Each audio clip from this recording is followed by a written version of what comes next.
నమస్తే. ప్రస్తుతం మనతో పాటు సీనియర్ జర్నలిస్ట్ దాము బాలాజీ ఉన్నారు. ఆయనతో మాట్లాడదాం. నమస్తే సార్. నమస్తే.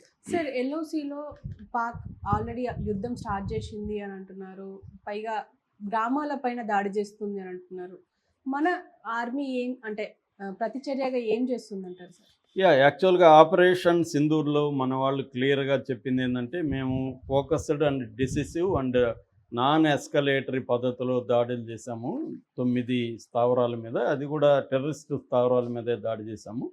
మాకు శాటిలైట్ ఇమేజెస్, తర్వాత గ్రౌండ్ ఇంటెలిజెన్స్ ఈ రెండిటిని బేస్ చేసుకొని అక్యురేట్‌గా వాటి మీద దాడి చేశాము. కాబట్టి సివిలియన్స్ జోలికెళ్ళలేదు, మిలిటరీ స్థావరాల జోలికెళ్ళలేదనేది క్లియర్‌గా చెప్పారు. కాకపోతే దాన్ని పాకిస్తాన్ వ్యతిరేకిస్తుంది. సివిలియన్స్ వాటి మీద వేశారని చెప్తుంది. ఇంటర్నేషనల్ మీడియాను కూడా తీసుకెళ్ళి కొంత ఏరియాలో చూపించారు. ముఖ్యంగా బీబీసీ లాంటి సంస్థలు మనం దాడి చేసిన ప్రతి ప్లేస్కి వెళ్ళి చూపిస్తున్నాయి విజువల్స్. కాకపోతే టెర్రరిస్టులు అయితే చనిపోయినారని తెలుస్తుంది. ఎందుకంటే మసూద్ అజర్ వాళ్ళ ఫ్యామిలీనే 10 మంది ప్లస్ ఎయిడ్స్ 14 మంది వాళ్ళే ఉన్నారు అక్కడ. సో ఏదేమైనా మన వాళ్ళ టార్గెట్ అయితే నాన్ సివిలియన్ ఏరియాస్లో టార్గెట్ చేశారు. కానీ పాకిస్తాన్ ఎలా స్పందిస్తుంది? పాకిస్తాన్ ఏం చేస్తుందంటే సివిలియన్స్ మీద దాడులు అనేవి నిన్న మార్నింగ్ నుంచే స్టార్ట్ చేసింది. యాక్చువల్గా మన వాళ్ళు అక్కడ చేసిన కొన్ని నిమిషాల నుంచే ఇక్కడ సివిలియన్స్ మీద దాడులు మొదలు పెట్టేశారు. ముఖ్యంగా ఎల్ఓసిలో లైన్ ఆఫ్ కంట్రోల్ అంటారు. ఇది 740 కిలోమీటర్ల పొడవు ఉంటుంది లైన్ ఆఫ్ కంట్రోల్ అనేది. ఇది మనకు పాకిస్తాన్కి మధ్య 1947-48లో మనకి వాళ్ళకి యుద్ధం వచ్చింది. అప్పుడేంటంటే పాకిస్తాన్ అనేది సపరేట్ స్టేట్గా ఉన్నింది. ఈ స్టేట్ని మహారాజా హరిసింగ్ పరిపాలించేవాడు. అదొక సామ్రాజ్యం, ఆ రాజ్యాన్ని పరిపాలిస్తుంటే అది పాకిస్తాన్లో చేరాలా, ఇండియాలో చేరాలా అతను తేల్చుకోలేని పరిస్థితులు ఉంటే అప్పుడు పాకిస్తాన్ అక్కడ ఉన్న ట్రైబల్స్ని రెచ్చగొట్టి ఉద్యమాలు చేసింది. దాంతో హరిసింగ్ ఇండియా సహాయం అడిగాడు. ఇండియా హరిసింగ్ తరపున రంగంలో దిగి పాకిస్తాన్తో వారు చేసింది. సో ఆ క్రమంలో జమ్మూ కాశ్మీర్ అనేది రెండుగా చీలిపోయింది. ఒకటేమో మనకేమో జమ్మూ కాశ్మీరు, లడక్ ఈ 3 ప్రాంతాలు మన వైపు ఉంటే, అటువైపు ఏమో ఏజేకే అంటారు. ఏజేకే అంటే ఆజాద్ జమ్మూ కాశ్మీర్ ప్లస్ గిల్గిట్ బల్తిస్తాన్. సో ఈ 2 ప్రాంతాలు అటెళ్ళాయి. సో మనమేమో పాక్ ఆక్యుపైడ్ కాశ్మీర్ అని దానికి పేరు పెట్టాం, పీఓకే అంటాము. కానీ ఇంటర్నేషనల్ మీడియా కానీ పాకిస్తాన్ కానీ దాని పాక్ అడ్మినిస్ట్రేటెడ్ కాశ్మీర్ అని పిలుస్తుంది. అంటే పాక్ పరిపాలనలో ఉన్న కాశ్మీర్. సో దాన్ని వాళ్ళు మనదాన్నేమో ఇండియన్ ఆక్యుపైడ్ కాశ్మీర్ అని వాళ్ళు అంటారు. మనం అంటే ఈ కాశ్మీర్ అంతా వాళ్ళకే చెందాలనేది వాళ్ళు అంటున్న మాట. సో దీనికి మధ్యలో అప్పుడు యునైటెడ్ నేషన్స్ ఏం చేసిందంటే ఎంటర్ అయ్యి ఒక రేఖను గీసింది. దాని ఫస్ట్ సిఎఫ్ఎల్ అనే పేరు దానికి ఉండేది. అంటే cease fire line cease fire line CFL అని పేరు పెట్టారు. అంటే కాల్పుల్ని విరమించండి అని ఒక లైన్ గీశారు. సో ఆ లైన్నే తర్వాత ఎల్ఓసిగా అయింది, లైన్ ఆఫ్ కంట్రోల్ అనేది అయింది. సో ఇది ఇంటర్నేషనల్ బార్డర్ కాదు, ఇంటర్నేషనల్ రికగ్నైజ్డ్ బార్డర్ కాదు. ఇది ఓన్లీ పాకిస్తాన్, ఇండియా, యుఎన్ ఆధ్వర్యంలో ఏర్పడిన బార్డర్.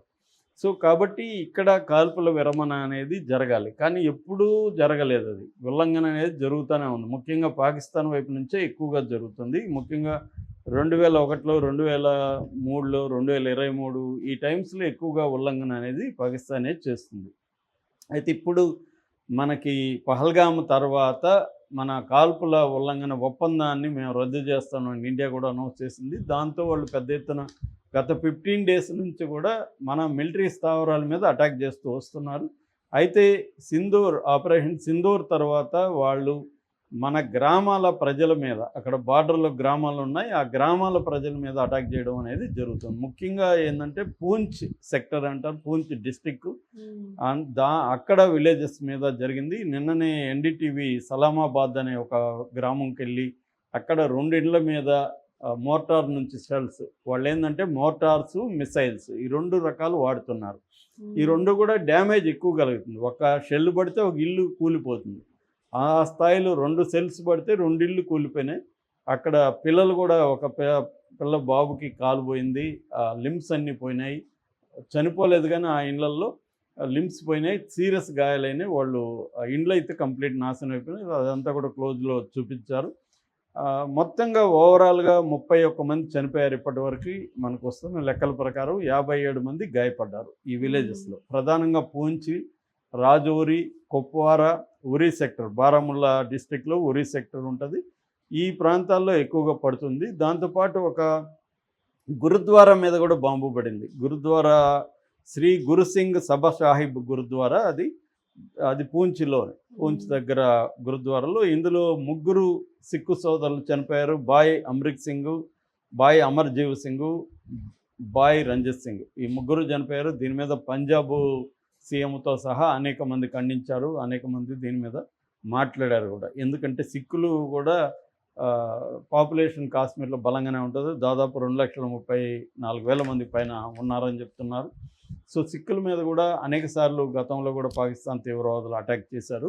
ఇప్పుడు కూడా అతను చనిపోయాడు. దీంతోపాటు ఒక సైనికుడు కూడా చనిపోయాడు, ఒక ఆర్మీ జవాన్ చనిపోయినాడు. ఈయన లాన్స్ నాయక్ దినేష్ కుమార్ శర్మ ఈయన పేరు. ఈయనకి 32 ఏళ్ళు, చాలా మంచి సైనికుడు అని చెప్తున్నారు. అతన్ని 5th రెజిమెంట్ ఉన్నాడు, 5th ఫీల్డ్ రెజిమెంట్ అంటారు. ఆ 5th ఫీల్డ్ రెజిమెంట్లో పనిచేస్తున్నాడు. వీళ్ళది హర్యానాలో మహమ్మద్పూర్ ప్రాంతం.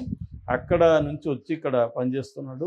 ఆయన అటాక్లో వీర మరణం అనేది పొందాడు. దీని మీద already lieutenant governor Manoj Sinha, ఎందుకంటే కాశ్మీర్ అనేది ఫుల్ టైం రాష్ట్రం కాదు, అది మన యూనియన్ టెరిటరీ. సో దానికి లెఫ్టినెంట్ గవర్నర్ ఉంటారు. ఆయన సిన్హా కానీ, తర్వాత ఒమర్ అబ్దుల్లా సీఎం కానీ, వీళ్ళు కూడా దీని మీద ఖండించారు, మాట్లాడారు. సో ఓవరాల్గా మనమేమో టార్గెటెడ్గా టెర్రరిస్ట్ స్థావరాల మీద వేస్తే, వాళ్ళేమో ఎల్ఓసి బార్డర్లో గ్రామాల మీద వేయడం, అమాయకమైన మహిళలు, చిన్నపిల్లలు పెద్ద ఎత్తున చనిపోయి, పెద్ద ఎత్తున గాయపడి వాళ్ళ ఇండ్లన్నీ కోల్పోతున్నారు. వీళ్ళకైతే మాత్రం మన ప్రభుత్వం తరపున హాస్పిటల్కి, బారాముల్లా హాస్పిటల్లో వీళ్ళందరినీ తీసుకెళ్తున్నారు, వాళ్ళకి సపరేట్ వైద్యం అది చేస్తున్నారు. దాంతోపాటు వాళ్ళకి మొత్తం రిహాబిలిటేషన్ అంతా కూడా కల్పిస్తూ ఉంటున్నారు. దీంతో మిలిటరీ రంగంలో దిగి బార్డర్లో ఉండే అనేక గ్రామాలని ఖాళీ చేస్తుంది. ఖాళీ చేసి వాళ్ళని దూరంగా క్యాంప్స్ని ఏర్పాటు చేసి క్యాంప్స్లో పెడుతుంది. సో ఏదేమైనా ప్రజలకి అక్కడ మామూలుగా వీళ్ళందరూ కూడా ఆ ఇండ్లు చూస్తేనే మనకు అర్థమవుతుంది, ఎక్కువ మంది పేద ప్రజలే ఉన్నారు అక్కడ. సో వాళ్ళకి ఇప్పుడు మొత్తం డిస్ప్లేస్మెంట్ అనేది జరిగి వాళ్ళు పోయి శిబిరాల్లో తలదాచుకోవాలని పరిస్థితి, వాళ్ళ లైవ్లీహుడ్లన్నీ అక్కడ ధ్వంసం అయిపోతాయి. దాంతోపాటు పెద్ద ఎత్తున చనిపోతున్నారు. నిజానికి వీళ్ళకి యుద్ధానికి సంబంధమే లేదు, కానీ పాకిస్తాన్ ఇంత ఘోరంగా అన్ని రకాల యుద్ధ నియమాల్ని ఉల్లంఘించి ప్రజల మీద అటాక్ చేయడం అనేది జరుగుతుంది. దీనికి ఇండియా కూడా ఇప్పుడు సమాధానం చెప్పే క్రమస్తుంది. ఆపరేషన్ సింధూర 2.0 స్టార్ట్ చేయబోతుందని కూడా అంటున్నారు. ఎందుకంటే ఇది హెచ్చరిస్తున్నారు, మీరు కానీ ఆపకపోతే మేము 2.0 కూడా స్టార్ట్ చేస్తాము. ఈసారి అటాక్స్ అనేవి మిలిటరీ మీదనే ఉంటాయి. ఎందుకంటే బార్డర్లో మిలిటరీ వాళ్ళే కదా చేస్తున్నారు. ఎందుకంటే వాళ్ళు బార్డర్లో 1 lakh మంది, 1 లక్ష మంది మిలిటరీ ఉన్నది పాకిస్తాన్ ఎల్ఓసి. దీంట్లో మన వాళ్ళు కూడా 1.5 lakh ఉన్నారు. యాక్చువల్గా మన వాళ్ళు మొత్తం కాశ్మీర్లో 5 లక్షల మంది సైనికులు ఉంటే అక్కడ మాత్రమే 1.5 lakh వరకు ఉన్నారని చెప్తున్నారు. ఇప్పుడు ఇంకా పెంచే అవకాశాలు ఉన్నాయి. మన వాళ్ళు అటాక్స్ చేస్తే అక్కడ మన వాళ్ళు ఏంటంటే సివిలియన్స్ మీద చేయకూడదని ఒక పాలసీ పెట్టుకున్నారు కాబట్టి చేయట్లేదు, కానీ మిలిటరీ మీద అయితే పెద్ద ఎత్తున చేసే అవకాశం ఉంది. ఇది ఒక స్థాయి కార్గిల్ వార్ లాంటిది ఏమైనా స్టార్ట్ అవుతుందా అన్న ఒక భయాందోళన అయితే ఉన్నాయి ఆ బార్డర్ ప్రజలకి. Okay sir, thank you.